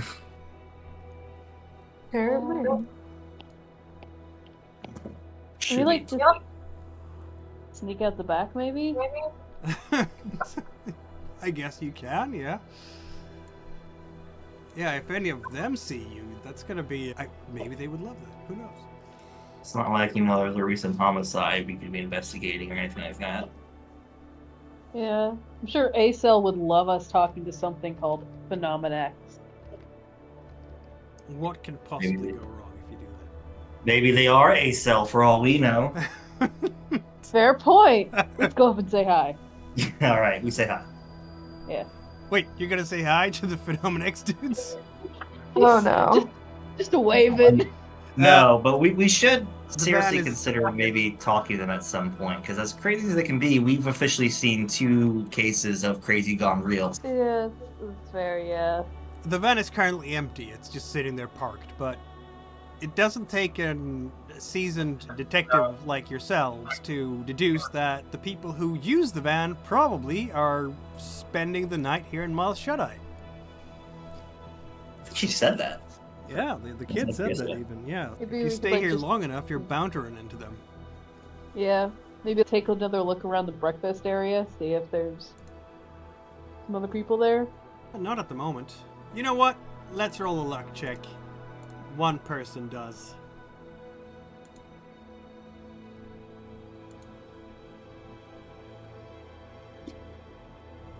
Who's rolling? I guess I'll roll.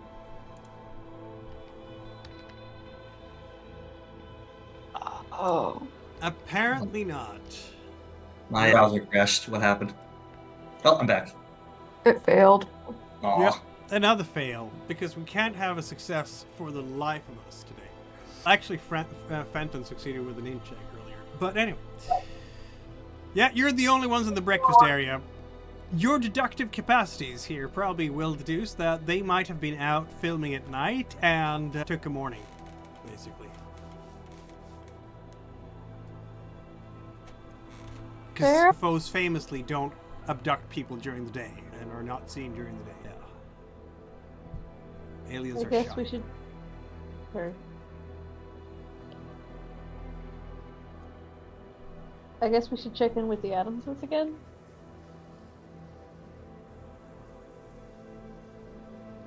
We might as well try. Still not checking in with the sheriff? No courtesy calls here? Oh yeah, right. right. Then, yeah. You can be there soon after 8, of course. You're not going to be surprised to find that the sheriff's office is small. I think you recognize the size of this place from the other small places you've been. And the Sheriff Oakley, is here to say hi to you guys. Howdy, how are you? He's heard you came in last night, but apparently didn't bother to swing by. Well, we figured we'd come by this morning when you'd be on duty and speak with you directly. Welcome to Groversville. I hear from your special agent in charge that you're here to look into drug dealing. That is correct. Well, all right.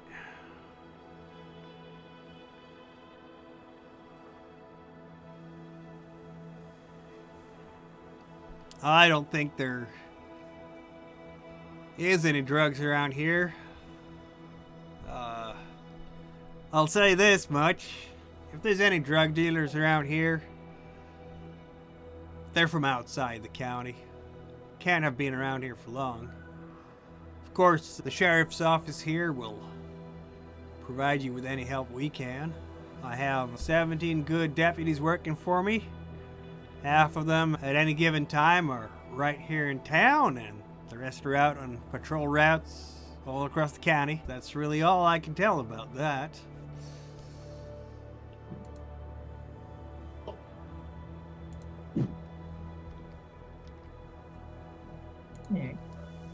Did you happen to collect? Go ahead. Did you happen to collect any evidence from the recent homicide? Alright. Poor Mr. Spivey. Yeah. We went in there. Plenty of blood. I think it was the worst scene I've ever seen. Yeah. But I don't know what evidence to collect. We had Mr. Spivey's body, of course. Led him to rest just the other day. It was a fairly cut and dry case, apparently. We'll need to, when you fellas are done with him, we'll need to prosecute poor Billy Ray for manslaughter. I still don't quite understand how he did it. Ain't no murder weapon found. Time. We'll take our time for as a community here and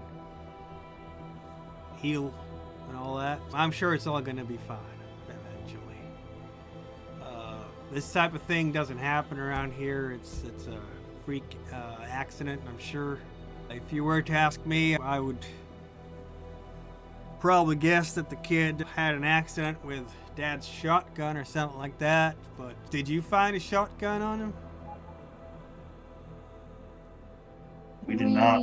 Maybe he had just dumped it on the road then. We'll probably never find that thing.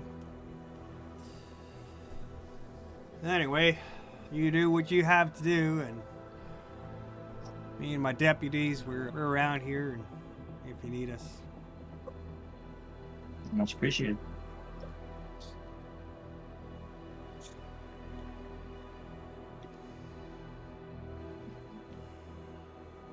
Now, if you don't mind, I have other business to attend to. Go ahead.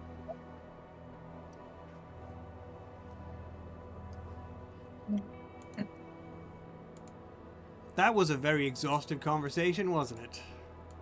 Yeah.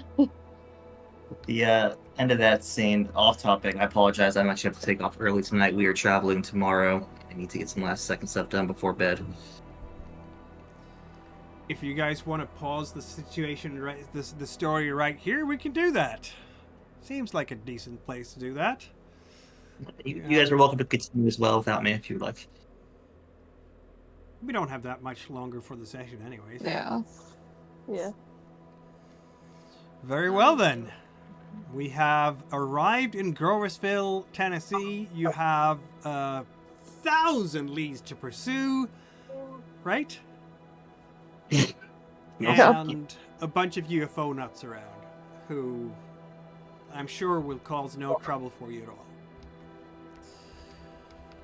And thanks to everyone who might be tuning in, watching, and listening. And remember, follow the channel, click subscribe bell icon on YouTube, comment who did it.